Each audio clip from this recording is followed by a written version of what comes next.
Hello everyone, welcome to अभिनंदन study point. अभिनंदन study point में आपका स्वागत है। आशा करते हैं दोस्तों आप घर पे होंगे और सुरक्षित होंगे। जैसा कि आपको पता है, डेली सुबह 7 बजे करंट अफेयर्स की क्लास होती है जो आपके सभी एग्जाम्स के लिए काफ़ी हेल्पफुल है। दोस्तों मैं इस क्लास में 10 से 15 मोस्ट इंपॉर्टेंट क्वेश्चंस कराता हूँ जो एज इट इज़ आपके एग्जाम में देखने को ज़रूर मिलेंगे। अगर आप इस चैनल पर नए हैं तो सब्सक्राइब कर दें चैनल को और बेल आइकन को प्रेस करना ना भूलें आगे सभी न्यू अपडेट्स के लिए। तो आइए दोस्तों स्टार्ट करते हैं आज की क्लास को। तो आइए दोस्तों स्टार्ट करते हैं आपका पहले प्रश्न से, जो कि क्वेश्चन ऑफ द डे है। कल हमने दिया था आपको, आरबीआई ने रेपो रेट को 4.4% से घटाकर कितने प्रतिशत कर दिया है। The RBI has reduce the repo rate from 4.4% to what percentage. आपका दोस्तों राइट आंसर होगा 4%। काफ़ी ज़्यादा स्टूडेंट्स ने कमेंट बॉक्स में कमेंट करके आंसर दिया था। दोस्तों आप भी कमेंट किया कीजिए। लास्ट में मैं आपको एक होमवर्क देता हूँ। बात करें दोस्तों की 6 सदस्यीय मौद्रिक नीति समिति ने ब्याज दर में 40 बीपीएस कटौती के पक्ष में 5:1 वोट दिया है, जो कि कोविड-19 के मद्देनजर आरबीआई ने ऋण अदायगी पर 3 महीने और दोस्तों कब से 1 जून से शुरू होकर के 31 अगस्त 2020 तक मोहलत देते हुए लोगों को राहत दी है। बात करें कि रेपो रेट ब्याज की प्रमुख मौद्रिक नीति है जिस पर आरबीआई बैंकों को अल्पकालिक धन उधार देता है, जिससे मूल रूप से क्रेडिट उपलब्धता, मुद्रास्फीति और आर्थिक विकास को नियंत्रित करने के लिए। दोस्तों रेपो रेट जो होता है इस पर आरबीआई बैंकों को क्या है, उधार पे देता है पैसे को, जो कि आपके मूल रूप से क्रेडिट उपलब्धता के लिए और इन्फ्लेशन से बचने के लिए और आर्थिक विकास को नियंत्रण करने के लिए। आप समझ गए होंगे। आइए दोस्तों बात करते हैं आपका पॉलिसी रेट्स और रिजर्व रेशियोज के बारे में। दोस्तों जैसा कि हमने बात किया है, जो कि आपका पॉलिसी रेपो रेट है 4% और रिवर्स रेपो रेट है आपका 3.35% और मार्जिनल स्टैंडिंग फैसिलिटी रेट है 4.25% और बैंक रेट है दोस्तों आपका 4.25%। आप इसको ध्यान रखिएगा दोस्तों, आपके सभी एग्जाम्स में पूछा जाता है। दोस्तों ये बैंकिंग के लिए इम्पॉर्टेंट तो है ही, साथ ही साथ आपके SSC CHSL, SSC CGL, CPO and others जितने भी एग्जाम होंगे दोस्तों, इस पॉलिसी रेट से एग्जाम में क्वेश्चन जरूर बनते हैं। आप इसको ध्यान रखिएगा। बात करें आपका रिजर्व रेशियोज के बारे में, जो कि दोस्तों CRR है, कैश रिजर्व रेशियो आपका है 3% और एसएलआर दोस्तों आपका है 18%। आप ध्यान रखिएगा, इस सभी क्वेश्चंस आपके एग्जाम में जरूर बनते हैं। आइए दोस्तों नेक्स्ट देखते हैं आपका। दोस्तों आप डेली एक छोटा सा अपना गोल बनाइए, आप सुबह उठ करके कि आप कैसे कैसे अपनी पढ़ाई को, उस रूटीन को डेली फोकस कीजिए, जिसमें आप धीरे धीरे अपने लक्ष्य की तरफ बढ़ेंगे। क्योंकि फ़र्क जज्बे से पड़ता है, ना कि हालातों से। छोटा सा मोटिवेशन दोस्तों आपके लिए। नेक्स्ट है आपका, निम्नलिखित में से किस देश ने रूस के साथ ओपन स्काईज संधि से पीछे हटने की योजना बनाई है। दोस्तों जो कि ओपन स्काई ट्रीटी से पीछे हटने की योजना बना रही है आपका यूएसए। ऑप्शन डी आपका राइट आंसर होगा। बात करें दोस्तों की, अमेरिकी राष्ट्रपति डोनाल्ड ट्रंप ने घोषणा की है कि वह रूस के साथ ओपन स्काईज संधि से अमेरिका को वापस लेने की योजना बना रहा है। बात करें कि दोनों महाशक्तियों के बीच सैन्य पारदर्शिता और आत्मविश्वास में सुधार के लिए 18 वर्षीय संधि पर हस्ताक्षर किए गए थे, जो कि दोस्तों इस ट्रीटी से अमेरिकी राष्ट्रपति डोनाल्ड ट्रंप ने कहा है कि वह क्या है, खुद को, अमेरिका को क्या है दोस्तों, क्या करेंगे, वापस ले लेंगे उस ट्रीटी से। आप ध्यान रखिएगा, आपके एग्जाम में क्वेश्चन जरूर बन सकता है। अगला प्रश्न है आपका, हाल ही में सुप्रीम कोर्ट ने जनहित याचिका पीआईएल पर केंद्र सरकार से जवाब मांगा है। जो कि दोस्तों ये किसके लिए जवाब मांगा है, ये जूम ऐप के बारे में, जिसको क्या प्रतिबंधित करने के लिए। तो पूछ रहा है कि जूम ऐप क्या है। तो जूम ऐप दोस्तों एक वीडियो कॉलिंग है। ऑप्शन नंबर बी आपका राइट आंसर होगा। जूम ऐप एक वीडियो कॉलिंग है। हमने इससे पहले भी जूम ऐप के बारे में बातें किया था। आपको बता दें कि सुप्रीम कोर्ट ने 22 मई को केंद्र सरकार से पब्लिक इंटरेस्ट लिटिगेशन पीआईएल पर प्रतिक्रिया मांगी है, जो कि भारत में जूम वीडियो कॉलिंग ऐप के इस्तेमाल पर प्रतिबंध लगाती है। हर्ष चुग ने यह कहते हुए याचिका दायर की थी कि सॉफ्टवेयर एप्लीकेशन का उपयोग करने वाले लोगों को, जो कि गोपनीयता के लिए खतरा है और साथ ही साइबर सुरक्षा को भी भंग कर देता है।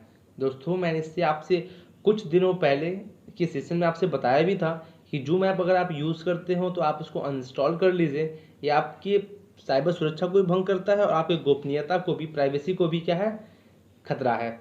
आप समझ गए होंगे दोस्तों। नेक्स्ट क्वेश्चन है आपका, हाल ही में अंडमान की दुर्लभ हथेली पिनंगा एंड मानेंसिस को इसके विलुप्त होने से रोकने के लिए निम्नलिखित में से किस राज्य में प्रतिरूपित किया गया है। दोस्तों जो है किस राज्य में किया गया है, केरला। ऑप्शन नंबर ए दोस्तों केरल में किया गया है, आपका राइट आंसर होगा। बता दें कि अंडमान की दुर्लभ हथेली जिसे पिनंगा एडमांसिस कहा जाता है, जो कि एक गंभीर रूप से लुप्तप्राय प्रजाति है और जो कि इस विलुप्त होने से बचाने के लिए केरल के Jawaharlal Nehru tropical botanical garden and research institute INTBGRI में दोहराया गया है। बता दें कि वर्तमान में प्रजातियों के केवल 600 ही नमूने हैं, जिसमें दोस्तों पौधा छोटा है और आमतौर पर सदाबहार जंगलों में ही बढ़ता है। आप समझ गए होंगे दोस्तों। अगर आपको ये क्लास अच्छी लग रही हो तो ज़्यादा से ज़्यादा इसे शेयर करें, लाइक करें, कमेंट करना ना भूलें। अगर आप इस चैनल पर नए हैं तो सब्सक्राइब कर दें चैनल को और बेल आइकन को प्रेस करना ना भूलें आगे सभी न्यू अपडेट्स के लिए। बात करें दोस्तों की निम्नलिखित में से किस देश के सीनेट ने स्टॉक एक्सचेंजों से चीनी फर्मों को डिलिस्ट करने के लिए एक बिल पारित किया है। दोस्तों ये जो है किसने किया है, USA।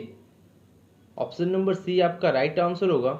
बात करें दोस्तों की अमेरिकी सीनेट ने कानून पारित किया जो कि कुछ चीनी कंपनियों को अमेरिकी एक्सचेंजों पर अपने शेयरों को सूचीबद्ध करने से रोक सकता है जब तक कि वे अमेरिकी ऑडिट और नियमों के मानकों का पालन नहीं करते हैं। बिल को सभी विदेशी कंपनियों पर लागू करने के लिए भी लिखा गया है, लेकिन यह चीन के FA और TMSM पर लक्षित है। ठीक है दोस्तों, आप इसको ध्यान रखिएगा इस क्वेश्चन को। नेक्स्ट बात करते हैं आपका दोस्तों, जितने भी क्वेश्चंस हैं आपके एग्जाम में एज इट इज देखने को मिलेंगे। आप इसको डेली देखिए, काफ़ी हेल्पफुल होगा आपके सभी एग्जाम्स के लिए।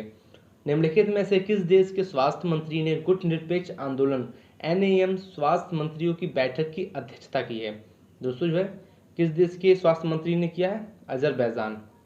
ऑप्शन नंबर ए आपका राइट आंसर होगा। बता दें दोस्तों कि केंद्रीय स्वास्थ्य और परिवार कल्याण मंत्री डॉक्टर हर्षवर्धन जी ने वीडियो कॉन्फ्रेंसिंग के माध्यम से गुटनिरपेक्ष आंदोलन NAM के स्वास्थ्य मंत्रियों की बैठक में भाग लिया और इस बैठक की अध्यक्षता जो है अजरबैजान गणराज्य के स्वास्थ्य मंत्री श्री ओगते सिरलीवेव ने किया था। आप दोस्तों इनका नाम भी ध्यान रखिएगा, श्री ओगते सिरलीवेव ने। आपके एग्जाम में पूछा जा सकता है दोस्तों, आपको सभी चीज़ें समझ में आ गई होंगी। आइए बात करते हैं आपका अजरबैजान के बारे में, जो कि दोस्तों इसका कैपिटल है बाकू। प्रेसिडेंट है इल्हाम अलियेव और वाइस प्रेसिडेंट हैं दोस्तों मेहरीबान अलीयेवा जी और प्राइम मिनिस्टर अली असादोव जी प्राइम मिनिस्टर हैं और करेंसी दोस्तों मन्नत। आपके दोस्तों एग्जाम में स्टैटिक जीके भी आती है। अगर कोई भी दोस्तों कंट्री अगर रिलेटेड है, करंट अफेयर्स में है, तो आपके एग्जाम में क्वेश्चन जरूर बनते हैं, आप इसको ध्यान रखिएगा। नेक्स्ट क्वेश्चन देखते हैं आपका, हाल ही में सविता कुमारी अंकित सिसोदिया को राष्ट्रीय डोपिंग रोधी एजेंसी नाडा द्वारा डोपिंग रोधी नियमों का उल्लंघन करने के लिए निलंबित कर दिया है, जो कि वो किससे संबंधित थे, powerlifting. Option number C आपका राइट आंसर होगा, जो कि सविता कुमारी और अंकित सिसोदिया जो है राष्ट्रीय डोपिंग रोधी एजेंसी नाडा के द्वारा क्या कर दिया दोस्तों, इनको निलंबित कर दिया गया है और ये पावर लिफ्टिंग से संबंधित थे। बात करें कि नेशनल एंटी डोपिंग एजेंसी नाडा ने एंटी डोपिंग नियमों का उल्लंघन करने के लिए 2 पावर लिफ्टर्स सविता कुमारी और अंकित सिसोदिया को अनियंत्रित रूप से क्या है दोस्तों, सस्पेंड कर दिया है। बात करें दोस्तों कि आपका नेशनल एंटी डोपिंग एजेंसी के बारे में, जो कि दोस्तों ये नेशनल एंटी डोपिंग एजेंसी, इसका दोस्तों फुल फॉर्म है नाडा, नेशनल एंटी डोपिंग एजेंसी। आप इसका फुल फॉर्म भी ध्यान रखिएगा, आपके एग्जाम पूछा जा सकता है। जो कि एक नेशनल ऑर्गेनाइजेशन है जो कि आपका ये प्रमोट करता है, आपकी मॉनिटर करता है सभी डोपिंग को कंट्रोल करने के लिए, जितने भी हमारे इंडिया में हर तरीके के जितने भी स्पोर्ट्स हैं, आप इसको ध्यान रखिएगा। और नाडा के CEO हैं नवीन अग्रवाल जी और दोस्तों इसकी स्थापना हुई थी 24 नवंबर 2005 को। आप इसको ध्यान रखिएगा, CEO से भी दोस्तों जो है आपके एग्जाम में क्वेश्चंस पूछे जाते हैं। हाल ही में त्रिपुरा को अपना पहला अंतर्राष्ट्रीय जल मार्ग निम्नलिखित में से किस नदी के साथ भारत बांग्लादेश प्रोटोकॉल मार्ग के रूप में मिला है। दोस्तों जो है कौन सा जल मार्ग दोस्तों मिला है किस नदी पर, गोमती नदी। ऑप्शन नंबर दोस्तों जो है आपका राइट आंसर होगा ऑप्शन नंबर सी, बात करें कि दोस्तों भारत और इसके पूर्व पड़ोसी बांग्लादेश के बीच 5 नए प्रोटोकॉल मार्गों की घोषणा की गई है, जिससे त्रिपुरा को अपना पहला अंतर्राष्ट्रीय जलमार्ग मिला है, जो कि त्रिपुरा के गोमती और राजशाही धुलियन राजशाही मार्गों पर सोनमुरा दाऊदकंडी मार्ग को भारत बांग्लादेश प्रोटोकॉल आईबीपी मार्गों की सूची में जोड़ा गया है। आप इस दोस्तों इसको ध्यान रखिए, क्योंकि ये पहला अंतर्राष्ट्रीय जलमार्ग है त्रिपुरा राज्य का। अब दोस्तों ये आपके एग्जाम में बनना है क्वेश्चन, आप इसको ध्यान रखिएगा, मोस्ट इंपॉर्टेंट क्वेश्चन है। और वर्तमान में दोस्तों 10 इंडो बंगला प्रोटोकॉल मार्ग है, आप इसको भी ध्यान रखिएगा। आइए बात करते हैं आपका त्रिपुरा के बारे में दोस्तों। त्रिपुरा राज्य के बारे में यूनियन टेरिटरी दोस्तों ये बना था 1 नवंबर 1956 को, और ये स्टेट बना आपका 21 जनवरी 1972। और त्रिपुरा की कैपिटल है अगरतला।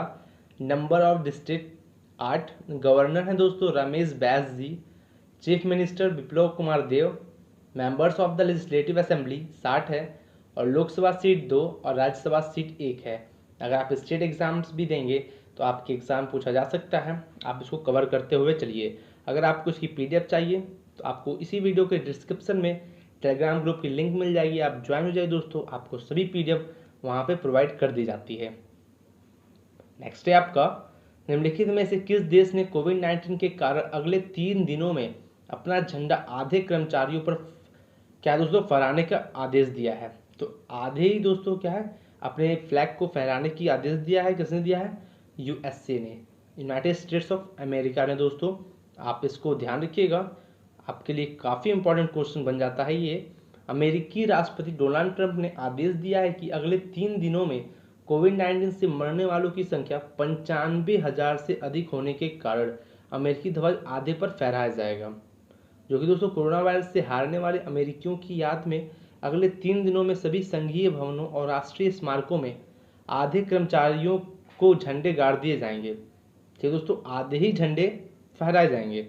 और अमेरिकी सेना में उन लोगों के सम्मान में जो हर साल 25 मई को मनाया जाता है मेमोरियल डे, पर आधे कर्मचारियों पर झंडे फहराए जाएंगे।